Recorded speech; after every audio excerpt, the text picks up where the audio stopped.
सर्वप्रथम या ठिकाणी ब्रह्मलीन बालयोगी काशीगिरीजी महाराज यांच्या जन्मभूमीमध्ये जमलेले सर्व नवतरुण राम भक्तांना माझा जय जय श्रीराम।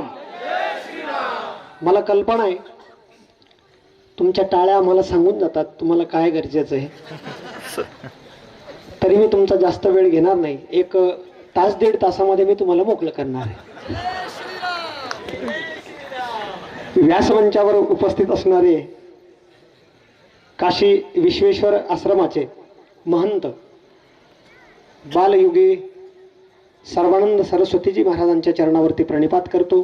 सन्माननीय व्यासमंच आणि संकल्प हिंदू राष्ट्र अभियानाचे सर्व असणारे कार्यकर्ते त्यांना नमन करून, धर्माचे पालन करणे पाखंड खंडन हेची आम्हा करणे काम बीज वाढवावे नाम, या न्यायाप्रमाणे इथं बसलेला प्रत्येक तरुण धर्म कार्यासाठी या ठिकाणी सिद्ध होऊन बसलेला आहे।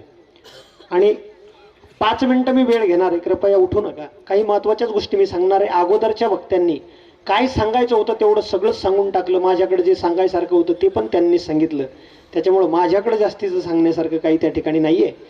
आणि मला एक त्या ठिकाणी चिंता आहे तुमची की बाबांनी या ठिकाणी महाप्रसादाचं आयोजन केलेलं आहे आणि बाबाला त्या गोष्टीची चिंता, इथं आलेला विनमुख त्या ठिकाणी जाऊ नये, प्रत्येकानं त्या महाप्रसादाचा लाभ घ्यावा। 2 मिनिटाची शांतता राखा।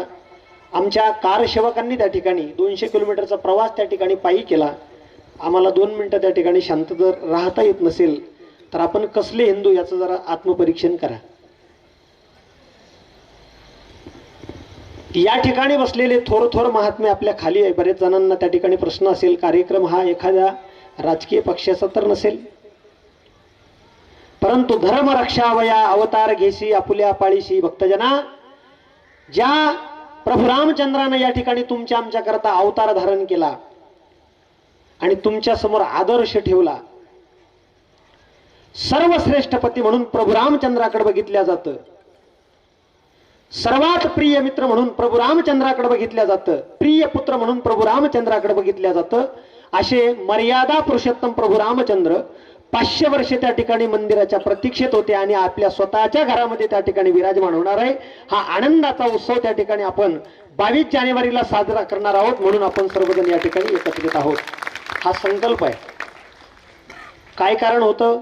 आपल्यावरती लोकांनी अधिराज्य केलं, याचं कारण एकच होतं, आपल्याला फक्त आपल्यापासून बाजूला ठेवलं, आपल्यातच मिळू दिले नाही। हा सगळ्यात मोठा घात झाला।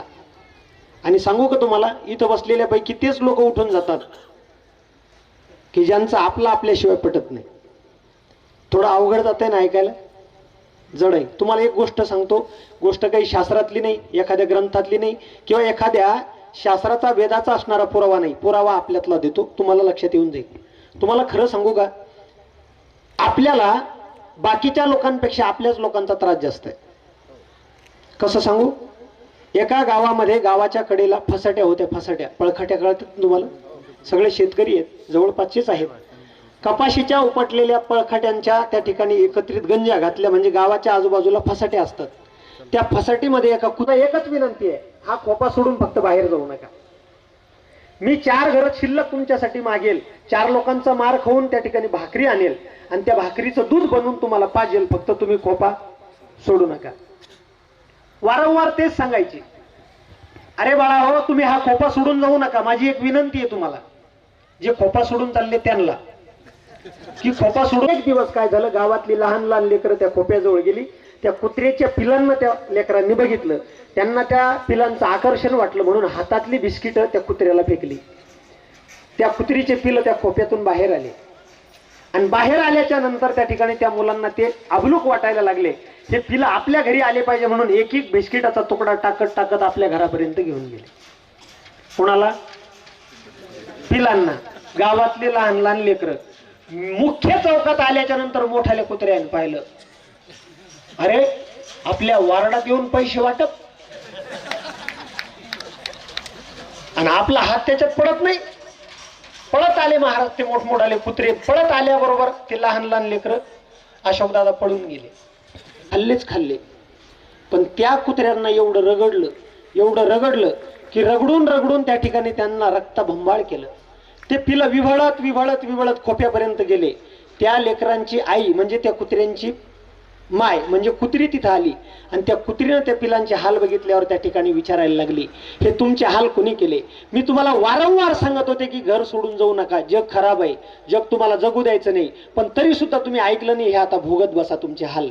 त्यावेळेला त्या कुत्रीच्या पिलानं दिलेलं उत्तर आहे. एवढं उत्तर जर तुम्ही घरी नेलं तर आजची असणारी आपली ही या ठिकाणी जो हिंदू राष्ट्र संकल्पाची संकल्पित सभा आपण आयोजित केली ती खरंच त्या ठिकाणी धन्य होऊन जाईल. त्या कुत्रीच्या पिलाने तुला खरंच सांगतो आई, जग लय चांगलं आहे. आपले जे हाल केले हे फक्त आपल्याच जातीवाल्याने केले, जगाने केले नाही. तसंच आपलं झालेलं आहे.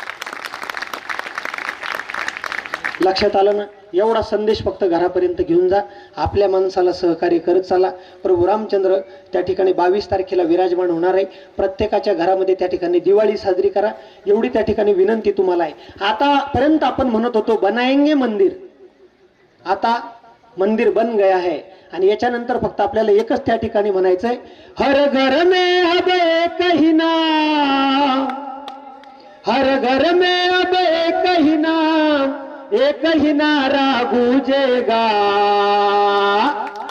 मेरे भारत का बच्चा बच्चा जय जय श्री राम बोलेगा, मेरे भारत का बच्चा बच्चा जय जय भगवान की, उमापति महादेव की, पवन सूत हनुमान की.